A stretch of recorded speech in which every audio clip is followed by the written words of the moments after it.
வணக்கம். இது வசந்தம் தொலைக்காட்சி நிறுவன பிரதான செய்திகளோடு இணைந்து கொள்ளும் நாம் மூர்த்தி, கிறிஸ்டினா செல்வராஜ். இன்றைய விரிவான செய்திகளுக்கு செல்வதற்கு முன்னர் முதலில் தலைப்புச் செய்திகள்.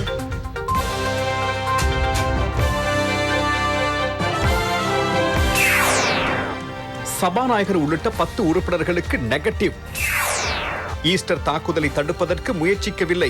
மைத்ரி, ஹேமஸ்ரீ, பூஜித் ஆகியோருக்கு உச்ச நீதிமன்றில் வழக்கு தாக்கல்.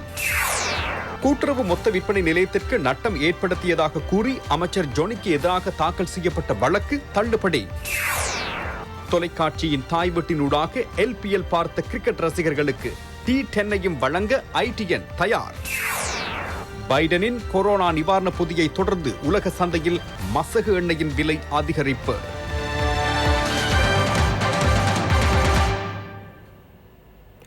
கொரோனா தியவண்ணாவையும் காவு கொள்ளுமா? பலருக்கு இருந்த அச்சம் அது. அந்த சந்தேகத்திற்கு இன்று ஓரளவு பதில் கிடைத்துள்ளது. PCR பரிசோதனைக்கு உட்படுத்தப்பட்ட 15 மக்கள் பிரதிநிதிகளுக்கு நெகட்டிவ் என முடிவு கிடைத்துள்ளது.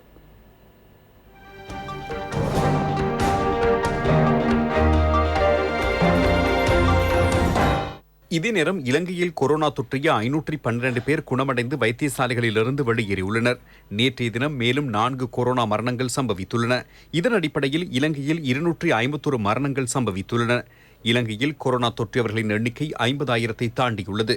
28% 76 வயதிற்கும் 90 வயதிற்கும் இடைப்பட்டவர்கள். உயிரிழந்தவர்களில் 23% 46 வயது தொடக்கம் 60 வயதுகளை உடையவர்கள். 31 வயதிற்கும் 45 வயதிற்கும் இடைப்பட்ட 8% மரணங்கள் சம்பவித்துள்ளன.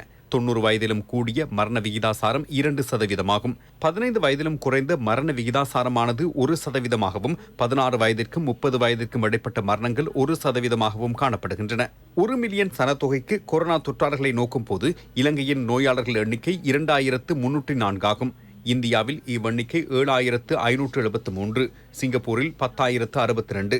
மொத்த சனத்தொகையுடன் ஒப்பிடும்போது இலங்கையில் கொரோனா மரணங்கள் குறைந்து காணப்படுகின்ற நாடாக புள்ளி விவரங்களுக்கு அமைய தெளிவாகிறது. இலங்கையில் 1 மில்லியன் சனத்தொகையில் 11 கொரோனா மரணங்கள் சம்பவிப்பதாகவும், இந்தியாவில் 109ஆகவும், ஆஸ்திரேலியாவில் 36ஆகவும் இவ்வெண்ணிக்கை காணப்படுகிறது. உலகில் அதிகூடிய மரண விகிதாசாரம் பிரித்தானியாவிலேயே பதிவாகியுள்ளது. இது 2.64%.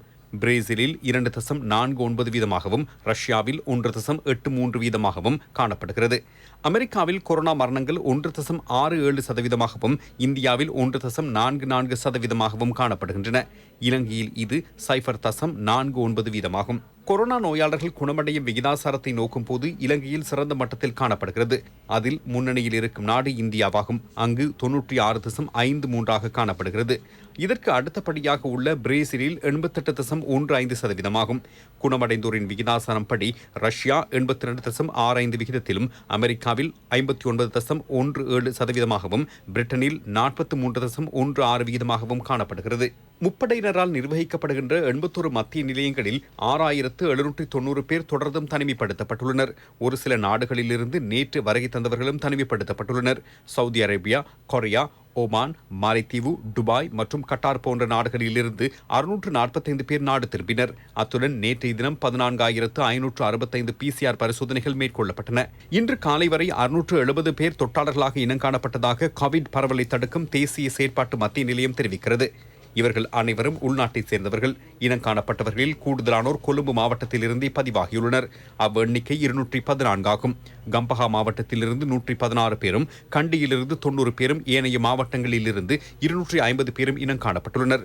51,219 கொரோனா தொற்றாளர்கள் நாட்டில் இதுவரை இனங்காணப்பட்டுள்ளதாக சுகாதார பிரிவு தெரிவிக்கிறது. இவர்களில் 44,259 பேர் பூரண குணமடைந்துள்ளனர். 6,709 பேர் தொடர்ந்தும் சிகிச்சை பெற்று வருகின்றனர். 741 பேர் வைத்திய கண்காணிப்பின் கீழ் உள்ளனர். நாட்டில் 251 கொரோனா மரணங்கள் சம்பவித்துள்ளதுடன் இதில் 160 ஆண்களும் 91 பெண்களும் அடங்குகின்றனர். 61 வயதுக்கும் 75 வயதுக்கும் இடைப்பட்டவர்களே கூடுதலாக மரணித்துள்ளனர். இது 37%. மேல் மாகாணத்திலிருந்து வெளியேறும் 11 இடங்களில் நேற்று மேற்கொள்ளப்பட்ட 326 ஆன்டிஜன் பரிசோதனைகளின் மூலம் 7 தொற்றாளர்கள் இனம் காணப்பட்டனர்.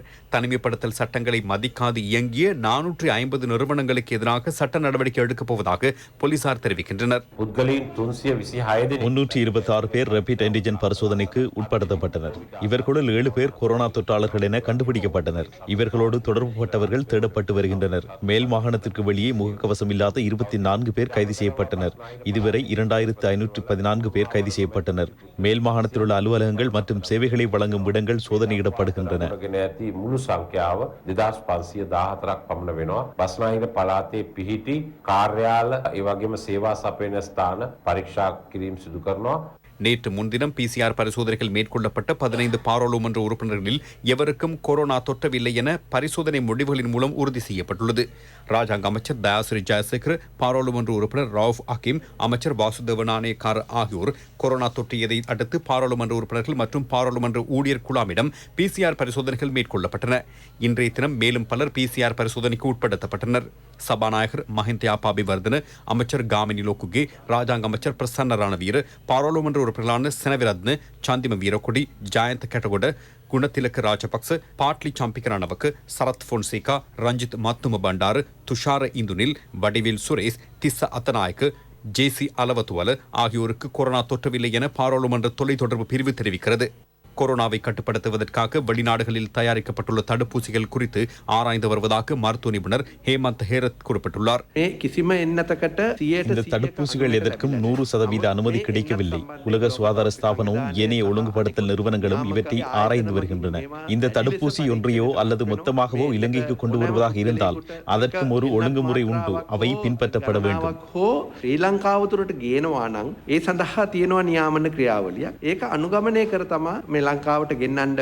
கொரோனாவிலிருந்து பாதுகாப்பு பெறுவதற்கு முகக்கவசங்களை தொடர்ந்து அணியுமாறு அவர் வேண்டுகோள் விடுத்துள்ளார். අපිට බැලූ බැල්මට ඕනම කෙනෙකුට හිතනවා வாகனයේ ඇතුලේ ඉන්නේ මම නම් வாகனங்களில் இருப்பவர்கள் இது அவசியமில்லை என்று கருதலாம். எனக்கும் உங்களிலிருந்து சற்று தொலைவில் என்று இவ்வூடக சந்திப்பை நடத்துவதால் இது அவசியமில்லை என நினைக்கலாம். ஆனால் நாம் இதனை வளமைக்கு கொண்டு வருவது சிறந்ததாகும். මේ මුවාවරණය දමාගෙනම මේ ප්‍රවෘත්ති සාකච්ඡාවට ඉදිරිපත් වෙන්නේ අපිට දැන් මේක ඉදිරි කාල සීමාව තුළ පුරුද්දක් හැටියට මේක හැම වෙලේම භාවිතා කිරීම මට හිතෙනවා වැදගත් වෙනවා. கிறிஸ்டினா, கொழும்பு நகரில் இருக்கின்ற ஒரு பிரதானமான பிரச்சனை தான் இந்த வாகன நெரிசல். பல்வேறு காலங்களாக இதற்கு பல தீர்வுகள் முன்வைக்கப்பட்டாலும் இதுவரை அது சாத்தியமாகவில்லை. ஆமாம் மூர்த்தி. எனவே இப்படி நாங்கள் பார்க்கும் போது இந்த வாகன நெரிசல் என்றால் கால விரயத்தை மாத்திரம் கருத்தில் கொள்கின்றோம். ஆனால் அதனையும் தாண்டி சுற்றுச்சூழல் பாதிப்பு, உளவியல் பாதிப்பு என நிறைய விடயங்கள் இங்கு காணப்படுகின்றது. இவற்றுக்கு இன்று ஒரு தீர்வு முன்வைக்கப்பட்டுள்ளது. அது என்ன தீர்வு? தற்போது பார்க்கலாம். மோட்டார் வாகனங்கள் மற்றும் மோட்டார் சைக்கிள்களில் பயணிப்போருக்கு வசதியாகவும் பாதுகாப்பாகவும் பொது போக்குவரத்து பஸ் சேவையை வழங்குவதே இத்திட்டத்தின் நோக்கமாகும். கொழும்பு மற்றும் அதனை அண்டிய நகரங்களுக்கு பயணிக்கும் வாகனங்களின் எண்ணிக்கையை குறைப்பதே அதன் நோக்கமாகும். சூழல் மாசடைவு, போக்குவரத்திற்காக விரயமாகும் காலம், பயணிகளின் உளவியல் ரீதியான நெருக்கடிகளை குறைப்பதற்கு இதனூடாக வாய்ப்பு கிட்டுமென எதிர்பார்க்கப்படுகின்றது. பஸ் வண்டிகளின் ஆசனங்களின் எண்ணிக்கைக்கு மாத்திரமே பயணிகளை ஏற்றிச் செல்லும் நவீன பஸ் வண்டிகள் இதில் ஈடுபடுத்தப்பட்டுள்ளன. செலுத்த வேண்டிய கட்டணம் பொதுவான கட்டணங்களை விட 2 மடங்காகும். குறிப்பிட்ட தரிப்பிடங்களில் மாத்திரம் நிறுத்தக்கூடிய நவீன தொழில்நுட்ப வசதிகளும் இவற்றில் அடங்கியுள்ளன. பயணிகள் தமது வாகனங்களை கட்டணம் எதுவும் செலுத்தாமல் நிறுத்திவிட்டு செல்ல முடியும். இத்திட்டம் முன்னெடுக்கப்படும் விதம் மற்றும் பஸ் வண்டிகளின் நேர அட்டவணை தொடர்பான தகவல்களை அறிந்து கொள்வதற்கு அறிமுகப்படுத்தப்பட்டுள்ள விசேட செயலி தொடர்பாகவும் ஜனாதிபதி அறிவுறுத்தப்பட்டார். புதிய சேவையில் ஈடுபடுத்தப்பட்டுள்ள பஸ் வண்டியில் பயணித்த ஜனாதிபதி அங்குள்ள வசதிகளையும் கேட்டறிந்தார். இத்திட்டத்திற்கு இணைவாக ஆரஞ்ச் கம்பெனி நிறுவியுள்ள சுயசேவை விற்பனை நிலையத்தையும் ஜனாதிபதி திறந்து வைத்தார். வாகன ஒழுங்குபடுத்தல், பஸ் சேவைகள், ரயில் பெட்டிகள் மற்றும் மோட்டார் வாகன கைத்தொழில்துறை ராஜாங்க அமைச்சும் இலங்கை போக்குவரத்து சபையும் இணைந்து இந்த பொது போக்குவரத்து சேவையை முன்னெடுக்கின்றது. மேலும் பல நிறுவனங்கள் இதற்கு பங்களிப்பு செய்கின்றன. ஈஸ்டர் தாக்குதல் தொடர்பாக புலனாய்வு தகவல்கள் கிடைத்திருந்த போதிலும் அதனை தடுப்பதற்கு நடவடிக்கை எடுக்காமை தொடர்பாக பல தரப்பிலிருந்தும் குற்றச்சாட்டுகள் சுமத்தப்படுகின்றன. இந்த தாக்குதலை தடுக்காமை தொடர்பாக முன்னாள் ஜனாதிபதி மைத்ரி உள்ளிட்டோருக்கு எதிராக தாக்கல் செய்யப்பட்டிருக்கின்ற அடிப்படை உரிமை மனுக்களை விசாரிப்பதற்கு உச்சநீதிமன்றம் திகதி நிர்ணயித்துள்ளது.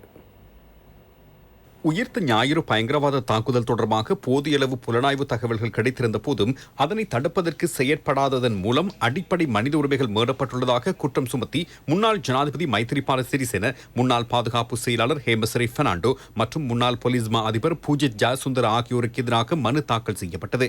இம்மனு 4 பேர் அடங்கிய உச்ச நீதிமன்ற நீதிபதிகள் குழு முன்னிலையில் விசாரணைக்கு எடுத்துக் கொள்ளப்பட்டது.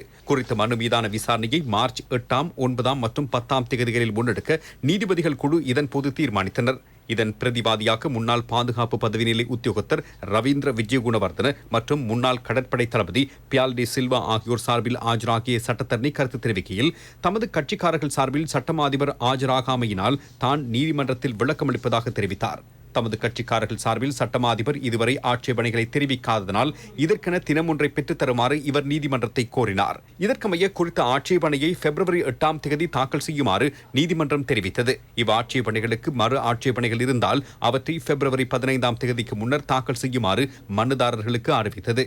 மனுக்கள் தொடர்பான எழுத்து மூல ஆவணங்கள் இருந்தால் அவற்றை பிப்ரவரி மாதம் 24 தேதியோ அல்லது அதற்கு முன்னரோ தாக்கல் செய்யுமாறு நீதிமன்றம் சகல தரப்பினருக்கும் அறிவித்தது.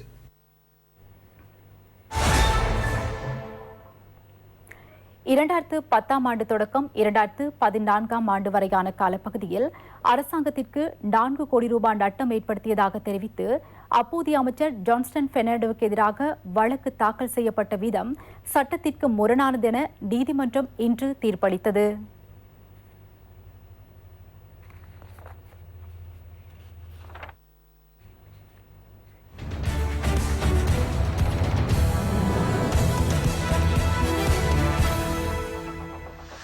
குறித்த காலப்பகுதியில் கூட்டுறவு மொத்த விற்பனை நிலையத்தில் இருந்த 153 ஊழியர்களை கடமையிலிருந்து அகற்றி அரசின் செயற்பாடுகளில் ஈடுபடுத்தியமையினால் இந்த நட்டம் ஏற்பட்டதாக நல்லாட்சி அரசாங்கத்தின் போது லஞ்ச ஊழல் ஒழிப்பு ஆணைக்குழு வழக்கு தாக்கல் செய்திருந்தது. இவ்வழக்கு தாக்கல் செய்யப்படும் போது ஆணைக்குழுவின் 3 ஆணையாளர்கள் வழங்கிய எழுத்து மூல அங்கீகாரம் ஆணைக்குழு நீதிமன்றத்தில் தாக்கல் செய்யாமையினால் அதனை விசாரணைக்கு எடுத்துக்கொள்ள நீதிமன்றத்திற்கு அதிகாரமில்லை என ஜான்ஸ்டன் பெர்னாண்டோ சார்பிலான சட்டத்தரணிகள் தெரிவித்தனர்.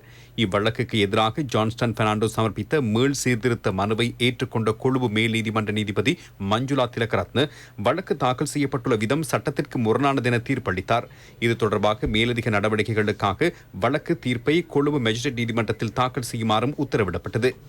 விளக்கமறியலில் வைக்கப்பட்டுள்ள இடிஐ நிறுவனத்தின் பணிப்பாளர்களான ஜீவக எதிரிசிங்க, நாலக எதிரிசிங்க, தீபா எதிரிசிங்க, அசாங்க எதிரிசிங்க ஆகியோரை பிணையில் விடுதலை செய்யுமாறு கொழும்பு மேஜிஸ்ட்ரேட் நீதிமன்றம் உத்தரவிட்டது. சந்தக நபர்களை தொடர்ந்தும் விளக்கமறியலில் வைத்திருப்பதற்கு போதிய காரணங்கள் இல்லாமையினால் அவர்கள் பிணையில் விடுதலை செய்யப்பட்டனர்.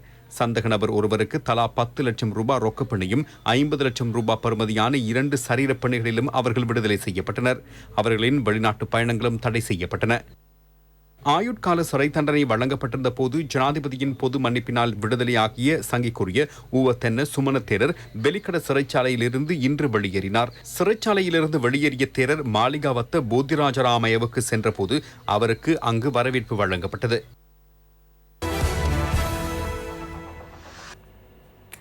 இலங்கை கிரிக்கெட் ரசிகர்களுக்கு LPL போட்டிகளை நேரடியாக வழங்கிய சுயாதீன தொலைக்காட்சி ஊடக வலையமைப்பு T10 போட்டிகளையும் நேரடியாக வழங்க நடவடிக்கை எடுத்துள்ளது. அபுதாபி T10 போட்டித் தொடரில் இலங்கையில் தொலைக்காட்சி ஒளிபரப்பு உரிமையை பெற்றுக் கொண்டதற்கான ஒப்பந்தம் சுயாதீன தொலைக்காட்சி ஊடக அளவில் இன்று கைச்சாத்திடப்பட்டது. பிரபல கிரிக்கெட் வீரர்கள் கலந்து கொள்ளும் T10 கிரிக்கெட் தொடரை இலங்கை தொலைக்காட்சி அலைவரிசை ஊடாக எமது ரசிகர்களுக்கு வழங்குகின்ற முதலாவது சந்தர்ப்பம் இதுவாகும். ஜனவரி 28 தேதி முதல் பிப்ரவரி 6 தேதி வரை அபுதாபியில் நடைபெறும் இந்த T10 போட்டித் தொடர் 29 போட்டிகளை கொண்டதாகும். போட்டித் தொடர் சர்வதேச கிரிக்கெட் வீரர்களின் பங்களிப்புடன் 8 அணிகள் பங்கு பெற உள்ளன. இப்போட்டித் தொடரின் இலங்கைக்கான ஒளிபரப்பு உரிமை தொடர்பான ஒப்பந்தம் சுயாதீன தொலைக்காட்சி வளவில் கையொப்பமிடப்பட்டது. அபுதாபி T10 தொடரின் சர்வதேச உத்தியோகபூர்வ ஒளிபரப்பு உரிமையை கொண்ட யூனிவர்சல் லிங்க் தனியார் கம்பெனியின் தலைவர் ரவி ஹெட்டிகே, சுயாதீன தொலைக்காட்சி ஊடக வலையமைப்பின் தலைவர் உள்ளிட்ட பலர் இதில் கலந்து கொண்டனர். கடந்த LPL தொடரும் வசந்தம் டிவி ஊடாக ஒளிபரப்பப்பட்டது. தெளிவான காட்சிகளை உங்களுக்கு வழங்கும் வகையில் T10 போட்டித் தொடரையும் சுயாதீன தொலைக்காட்சி ஊடக வலையமைப்பின் வசந்தம் டிவி ஊடாக ஒளிபரப்ப நடவடிக்கை எடுக்கப்பட்டுள்ளது. ඒ විකාශන අයිතිය இந்த ලංකාවේ ஒளிபரப்பு உரிமையை வழங்கி இலங்கையில் கூடுதலான பகுதியை உள்ளடக்கும் வகையில் தெளிவான காட்சிகளை கொண்ட சுயாதீன தொலைக்காட்சி ஊடக ரசிகர்களுக்கு இந்த போட்டி நிகழ்ச்சியை கண்டுகளிக்க வாய்ப்பை ஏற்படுத்தி கொடுப்பதையிட்டு நாங்கள் பெருமையடைகிறோம். අයිතිය නායතනයට හැකියීම ගැන. ප්‍රේක්ෂකීන්ට නැවුම් ரசிகர்களுக்கு புதிய அனுபவங்களை பெற்றுக் கொடுக்கும் வகையில் T10 போட்டித் தொடருக்கான உத்தியோகபூர்வ ஒளிபரப்பு உரிமையை பெற்றுக்கொண்டு சுயாதீன தொலைக்காட்சி சேவையின் புதிய அனுபவங்களை பெற்றுக்கொள்வதற்கு எம்மோடு இணைந்து கொள்ளுமாறு எமது ரசிகர்களுக்கு அழைப்பு விடுக்கிறோம். ලබා ගන්න කියන ආරාධනාව කරන්න කැමතියි. 18 கோடி ரூபாய் பெறுமதியான ஒரு தொகை ஐஸ் போதைப் பொருட்களுடன் சொகுசு பஸ் வண்டி ஒன்று கைப்பற்றப்பட்டுள்ளது. கொஸ்கொட ஹேகல பகுதியில் வைத்து சுமார் 18 கிலோ ஐஸ் போதைப் பொருள் கைப்பற்றப்பட்டது. கொழும்பு நோக்கி பயணித்துக் கொண்டிருந்த பஸ் வண்டி ஒன்றை சோதனையிட்ட போது இவை கைப்பற்றப்பட்டன. தெல்தெரிய பகுதி நபர் ஒருவரிடமிருந்து மாதம் ஒன்றிற்கு 7.5 லட்சம் ரூபாய் மாத வாடகை அடிப்படையில் பஸ் வண்டியை பெற்று இந்த போதைப்பொருள் வர்த்தகம் முன்னெடுக்கப்பட்டது. லட்டி எனப்படும் போதைப்பொருள் வர்த்தகர் இதனை வழிநடத்தியுள்ளதாக தெரிய வந்துள்ளது. கடந்த ஆண்டு போதைப்பொருளுடன் தொடர்புபட்ட 63,500 சந்தேக நபர்கள் கைது செய்யப்பட்டுள்ளனர். எமது கடல் எல்லையில் தீப்பற்றிக் கொண்ட நியூ டயமண்ட் கப்பலில் இருந்து கடலில் கலந்த எரிபொருளினால் எமது சுற்றாளருக்கு ஏற்பட்ட பாதிப்புகளுக்கான நட்டையீடு பெற்றுக் கொள்ளப்படுவதற்கு சட்டமா அதிபர் அறிவுறுத்தப்படுவார் என சமுத்திரவியல் சுற்றாடல் அதிகார சபையினுடைய தலைவர் தர்ஷனி லஹந்தபுர தெரிவித்திருந்தார். இந்த பாதிப்பு தொடர்பாக நிபுணர் குழு ஒன்று தயாரித்த அறிக்கை சட்டமா அதிபரிடம் கையளிப்பது தொடர்பாக ஆலோசனை பெற்றுக் கொள்ளப்படும் என திருமதி லஹந்தபுர மேலும் குறிப்பிட்டுள்ளார். அண்மையில் இலங்கை கடல் எல்லையில் தீப்பற்றிக் கொண்ட நியூ டயமண்ட் கப்பலில் இருந்து எண்ணெய் கசிந்துள்ளது. இந்த தீயை அணைப்பதற்காக கடற்படை, விமானப்படை மற்றும் இந்திய பாதுகாப்பு படையின் உதவியும் பெறப்பட்டுள்ளது. எரிபொருள் கப்பலில் 23 சிப்பந்திகள் இருந்ததுடன் அதில் ஒருவர் உயிரிழந்தார். கப்பலின் 3வது பொறியியலாளர் எரிகாயங்களுக்கு உட்பட்டு கல்முனை வடக்கு ஆதார வைத்தியசாலையில் அனுமதிக்கப்பட்டார். கப்பலின் கொதிகலன் வெடித்ததினால் இவர் உயிரிழந்துள்ளார். இந்த கப்பலில் இருந்த எரிபொருள் கடலில் கலந்து சுற்றாடலுக்கு பாதிப்பு ஏற்பட்டது. இப்பாதிப்பு தொடர்பாக தயாரிக்கப்பட்ட விசேட அறிக்கையின் முதல் பிரதி அண்மையில் சட்டமா அதிபரிடம் ஒப்படைக்கப்பட்டது. இவ்வறிக்கையை அடிப்படையாக கொண்டு நட்டையீடு பெற்றுக் கொள்வது தொடர்பாக சட்டமா அதிபரின் ஆலோசனை பெறப்பட உள்ளது.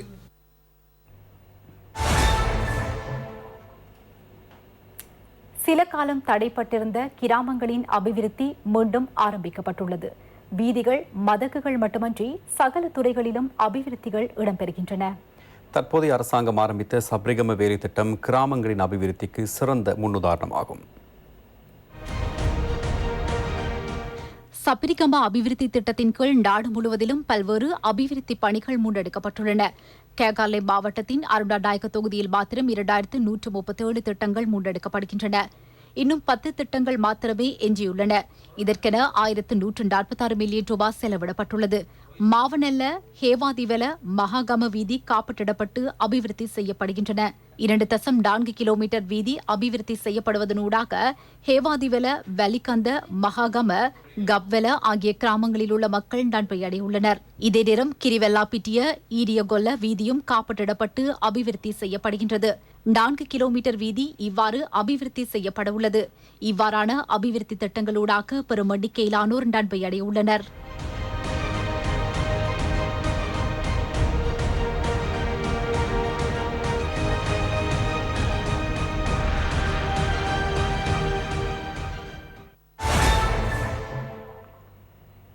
ஸ்ரீலங்கா பொதுஜன முன்னணி தொகுதி சம்மேளனங்களின் 2ஆம் கட்டம் ஆரம்பிக்கப்பட்டுள்ளது. 4 பாகங்களையும் 4 ஆண்டுகள் எனும் தொனிப்பொருளில் ஸ்ரீலங்கா பொதுஜன முன்னணியின் 4வது ஆண்டுக்கு இணைவாக தொகுதி சம்மேளனங்களின் 2ஆம் கட்டம் நாளை நாடளாவிய ரீதியில் ஆரம்பமாக உள்ளது. இதன் முதலாவது சம்மேளனத்தின் முதலாவது கட்டம் டிசம்பர் 19ஆம் 20ஆம் தேதிகளில் 39 தொகுதிகளில் நடைபெற்றது. அத்துடன் மகளிர் மற்றும் இளைஞர் அணிகள் உள்ளிட்ட ஏனைய அமைப்புகளின் சம்மேளனங்களும் நடைபெறவுள்ளன.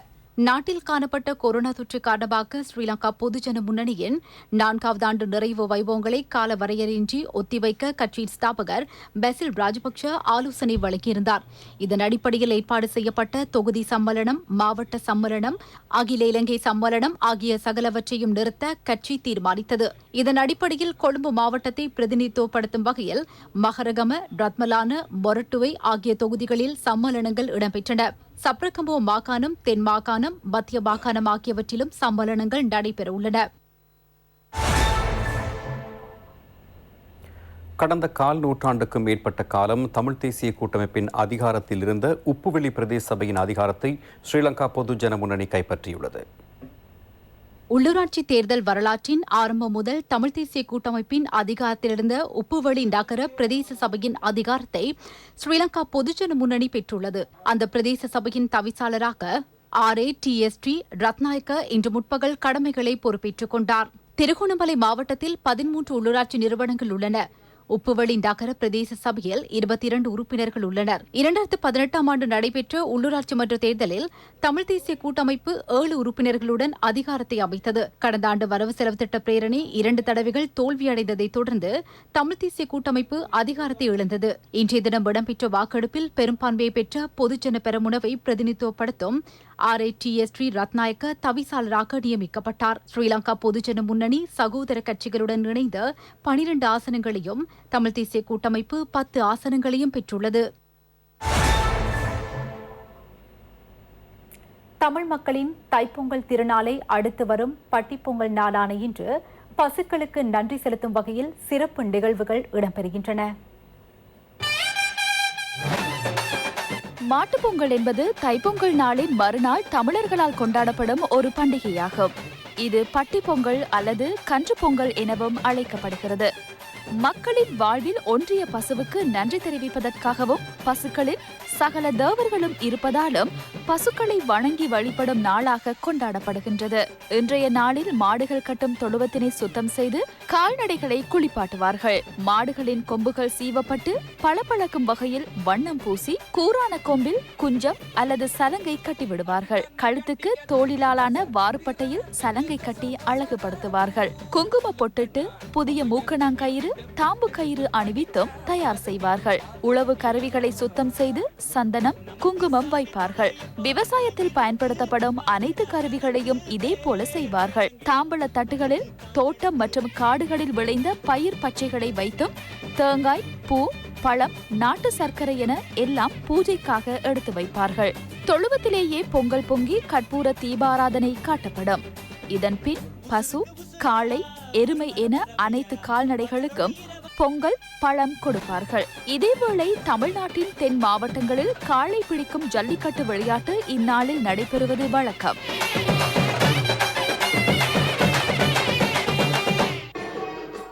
ஈழத்து திருச்செந்தூர் என போற்றப்படும் மட்டக்களப்பு கல்லடி திருச்செந்தூர் முருகன் ஆலயத்தில் இன்று காலை பட்டிப்பொங்கல் விழா சிறப்பாக இடம்பெற்றது.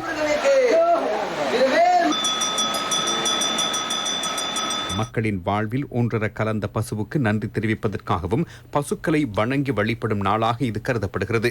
இவ்வாலயத்தில் உள்ள பட்டியில் பொங்கல் பொங்கப்பட்டு பசுக்களுக்கு பூஜைகள் நடைபெற்றன. குலம் காக்கும் பசுவை காப்போம் எனும் துணிப்பொருளில் பட்டிப்பொங்கல் விழா சிறப்பாக கொண்டாடப்பட்டது.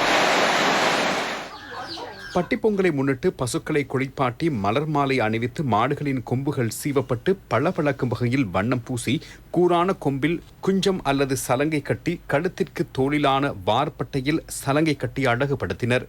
இந்து சமய சம்பிரதாயங்களின் படி சமய நிகழ்வுகள் இடம்பெற்றதன் பின்னர் மாடுகளுக்கென தயாரிக்கப்பட்ட விசேட உணவுகளும் வழங்கப்பட்டன. அம்பாறை மாவட்டத்திலும் பசுக்களுக்கு நன்றி கூறும் பட்டிப்பொங்கல் நிகழ்வுகள் இடம்பெற்றன. ஆலையடி வேம்பு வாச்சுக்குழா பகுதியில் உள்ள கால்நடை உரிமையாளர் சிவக்குமாரின் இல்லத்தில் மாட்டுக் கொட்டகை அலங்கரிக்கப்பட்டு பூஜை வழிபாடுகள் இடம்பெற்றன. திருகோணமலை மாவட்டத்திலும் பட்டிப்பொங்கல் சிறப்பாக இடம்பெற்றது. சம்பூர் பகுதியில் பொங்கல் படைத்து பூஜை வழிபாடுகள் இடம்பெற்றன. அம்பாறை மாவட்டத்தில் கபில நிற தத்துக்கிளியின் தாக்கம் அதிகரித்துள்ளது. அம்பாறை மாவட்டத்தில் கபில நிற தத்துக்கிளியின் தாக்கத்திற்கு மத்தியில் பெரும்போக நெல் அறுவடை ஆரம்பமாகியுள்ளது. சுமார் 86,000 ஹெக்டேயர் நெற்செய்கையில் தத்துக்கிளிகளின் தாக்கம் காணப்படுகின்றது. பல்வேறு சிரமங்களுடன் விவசாயத்தை மேற்கொண்ட செய்கையாளர்கள் அறுவடையின் போது இந்த கபில நிற தத்துக்கிளிகளின் தாக்கத்தை எதிர்கொண்டுள்ளனர். இதே நேரம் வெள்ளத்தினாலும் விவசாய செய்கைகள் பாதிக்கப்பட்டுள்ளன.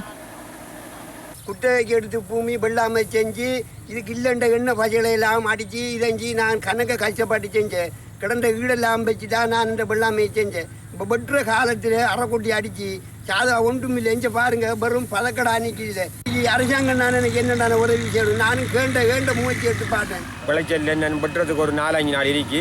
பூச்சி தாக்கத்தால் வயலை இப்போ பார்த்துக்கோன்னா அப்படி ஒரு தாக்கமாகி அரைக்கோட்டியா தாக்கமாகி அந்த தாக்கத்தால் பாரதூரமான நஷ்டம் இதாகிக்கு. அப்போ அதால் நாங்கள் பெற்றுறோம். அதை அறுவடை செஞ்சு எடுக்கோம். எங்களுக்கு சரியான விளைச்சல் கிடைக்க மாட்டோம். இது அரசாங்கம் பார்த்து இதுக்குரிய நஷ்ட ஈடுகளை கொஞ்சம் எங்களுக்கு வழங்குறதுக்குரிய இதை ஏற்பாடுகளை செஞ்சு தரணும். இதே நேரம் அக்கரைப்பற்றில் 500 ஏக்கர் விவசாய நிலங்கள் பகுதியளவிலும் 50 ஏக்கர் முழுமையாகவும் பாதிக்கப்பட்டுள்ளதாக அம்பாறை மாவட்ட பிரதி விவசாய பணிப்பாளர் MMA சனீர் தெரிவித்துள்ளார். இம்முறை 2 லட்சம் ஏக்கரில் நெற்செய்கை மேற்கொள்ளப்பட்டுள்ளது. கடந்த 2018ஆம் ஆண்டு இதே விதமாக அரைக்கொட்டி தாக்கத்தினால் சுமார் 10,000 ஏக்கர் நெற்செய்கை பாதிக்கப்பட்டுள்ளதாகவும் விவசாய பணிப்பாளர் தெரிவித்துள்ளார். அரைக்கொட்டி அடிச்சு மழையும் பெஞ்சு எல்லாம் அவிஞ்சு வச்சு நெல் எடுக்க இயலாது. 8 மூடையும் 10 மூடையும் தான் நாங்கள் எடுத்துக்கிட்டு இருக்கோம். இதை அரசாங்கம் தான் எங்களுக்கு பார்த்து உதவி செய்யணும். எங்களால் ஒன்றும் செய்ய நாங்கள் கடுமையாக கடன் வாங்கி கடன் கஷ்டப்பட்டு 5 மாதம் கஷ்டப்பட்டு வரம்பு செருக்கிறதுலேருந்து களவட்டிக்கு நெருப்பு கொடுக்கறதுலேருந்து நாங்கள் இது ஊடாக கஷ்டப்பட்டோம். நாங்கள் இப்போ கடைசி தரத்தில் அரைக்கொட்டி கடும் பாதிப்பு அடைந்து விட்டது. வாழ்வாதாரம் எல்லாம் கடும் கஷ்டத்துக்கு மத்தியில் இருக்கோம். மழைகள் கூட பெஞ்ச காரணமாக தான் இந்த கூழ் நிலைமைகள் ஏற்பட்டு தான் இந்த இதுகள் நடந்திருக்கு. யட்டியாந்தோட்டையிலிருந்து கேகாலை நோக்கி சென்று கொண்டிருந்த மோட்டார் கார் ஒன்று விபத்துக்குள்ளாக்கியதில் 2 மரணமடைந்துள்ளனர். கெலனி தோட்டத்திலிருந்து யட்டியாந்தோட்டை சென்று கொண்டிருந்த முச்சக்கர வண்டியும் கேகாலை நோக்கி சென்று கொண்டிருந்த மோட்டார் காருமே நேருக்கு நேர் மோதி விபத்துக்குள்ளாக்கியது. 24 வயதுடைய இளைஞர் சம்பவத்தில் உயிரிழந்தார். 3 படுகாயங்களுடன் வைத்தியசாலையில் அனுமதிக்கப்பட்டனர். இவர்களில் ஒருவரும் பின்னர் சிகிச்சை பலனின்றி உயிரிழந்தார். யட்டியாந்தோட்டை போலீசார் மேலதிக விசாரணைகளை முன்னெடுத்துள்ளனர். இதே நேரம் மட்டக்களப்பு களுவாஞ்சிக்குடி போலீஸ் பிரிவில் இடம்பெற்ற விபத்தில் ஒருவர் உயிரிழந்துள்ளதுடன் 3 படுகாயமடைந்துள்ளனர். எரிவில் பகுதியிலிருந்து கழுதாவளை நோக்கி மோட்டார் சைக்கிள் ஒன்றில் 2 பயணித்துள்ளனர். கழுதாவளை கல்லடி பிள்ளையார் ஆலயத்திற்கு அருகில் கட்டுப்பாட்டை இழந்த மோட்டார் சைக்கிள் விபத்துக்குள்ளாகியுள்ளது. அருகருகே இருந்த 3 கடைகளின் முன்பகுதி பலத்த சேதத்திற்கு உட்பட்டுள்ளது. கடைக்கு பொருட்களை வாங்க வந்தவர்கள் உள்ளிட்ட பலர் காயமடைந்து களுவாஞ்சிக்குடி ஆதார வைத்தியசாலையில் அனுமதிக்கப்பட்டுள்ளனர். பின்னர் மேலதிக சிகிச்சைக்காக காயமடைந்தவர்கள் மட்டக்களப்பு போதனா வைத்தியசாலைக்கு மாற்றப்பட்டுள்ளனர். இத்துடன் வசந்தத்தின் இரவு நேர பிரதான செய்தி அறிக்கை நிறைவடைகின்றது. எமது அடுத்த பிரதான செய்தியினை நாளை மதியம் 1 மணிக்கு எதிர்பாருங்கள். வணக்கம்.